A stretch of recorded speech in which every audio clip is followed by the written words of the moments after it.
बिस्मिल्लाहिर्रहमानिर्रहीम। आज के सीरत नबी सल्लल्लाहु अलैहि वसल्लम के दर्स में हम हुजूर ताजदार अंबिया अलैहिस्सलाम ने जो खाने तनावुल फरमाए हैं उसका जिक्र करेंगे। आका अलैहिस्सलाम ने ऊँट का गोश्त भी तनावुल फरमाया। शेख अब्दुल हक मुहद्दिस देलवी रहमतुल्लाह तआला अलैह बयान करते हैं कि हुजूर अलैहिस्सलाम ने सफर हदर में ऊँट का गोश्त तनावुल फरमाया।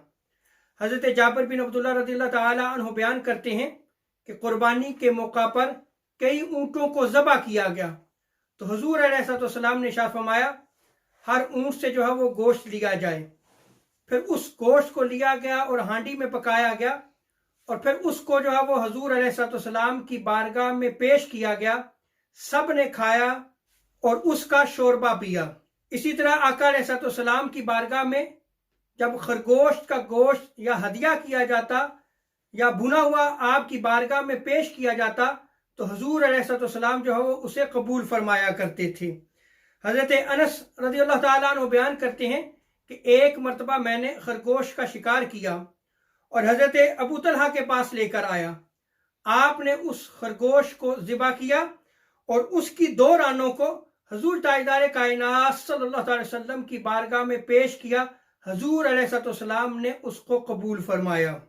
शरा अल मुवहिब दुनिया में बयान किया गया है हुजूर अलैहिस्सलाम के लिए खरगोश के गोश्त की रानों को भुना गया और हुजूर अलैहिस्सलाम की बारगाह में पेश किया गया। हुजूर सल्लल्लाहु अलैहि वसल्लम ने उसको कबूल फरमाया और तनावुल फरमाया। उम्मुल मोमिनीन हज़रत आयशा सिद्दीक़ा रज़ियल्लाहु ताला अन्हा बयान फरमाती हैं कि एक मरतबा आका अलैहिस्सलाम की बारगाह में खरगोश का गोश्त जो है वो हदिया किया गया। हुजूर अलैहिस्सलाम ने उसे कबूल फरमाया। उम्मुल मोमिनीन हज़रत आयशा सिद्दीक़ा रज़ियल्लाहु ताला अन्हा बयान फरमाती हैं कि उस वक्त मैं सोई हुई थी।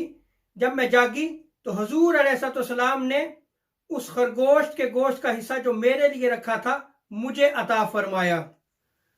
हुजूर सल्लल्लाहु अलैहि वसल्लम ने जिगर और कलेजी भी तनावुल फरमाई। इमाम तहावी इस रिवायत को नकल करते हैं। मोहम्मद बिन मुनकदिर इस रिवायत को नकल फरमाते हैं कि एक मरतबा हुजूर ताजदार अंबिया सल्लल्लाहु अलैहि वसल्लम हज़रत उम्मे सलमा उम्मुल मोमिनीन रज़ियल्लाहु ताला अन्हा के घर तशरीफ लाए तो आप बयान फरमाते हैं कि हुजूर ताजदार अंबिया सल्लल्लाहु अलैहि वसल्लम ने बकरी के बतन का गोश्त लटका हुआ देखा।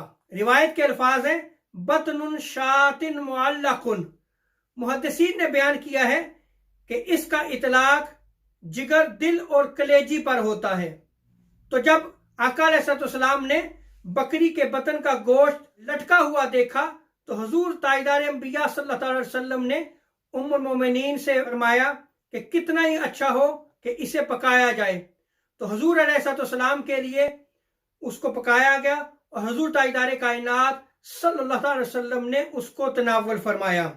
इसी तरह हज़रत अबू राफ़े बयान करते हैं कि मैंने हुजूर ताजदार अंबिया सल्लल्लाहु अलैहि वसल्लम के लिए कलेजी को भूना और हुजूर की बारगाह में पेश किया। हुजूर अलैहिस्सलाम ने उसे कबूल फरमाया और तनावुल फरमाया। अल मुवाहिब अल दुनिया में बयान किया गया है कि कुर्बानी के जानवर की सबसे पहली चीज जो आका अलैहिस्सलाम तनावुल फरमाया करते थे वो कलेजी ही थी। शेख अब्दुल हक मुहद्दिस देलवी रहमतुल्लाह तआला अलैह बयान फरमाते हैं कि हुजूर ताजदार कायनात सल्लल्लाहु अलैहि वसल्लम ने बुना हुआ जिगर तनावुल फरमाया। अल्लाह रब्बुल इज़्ज़त हमें ताजदार अंबिया सल्लल्लाहु अलैहि वसल्लम की सीरत मुताहरा पर अमल करने की तौफीक अता फरमाए। हुजूर अलैहिस्सलाम की मोहब्बत अता फरमाए। वमा अलैना इल्लल बलागुल मुबीन।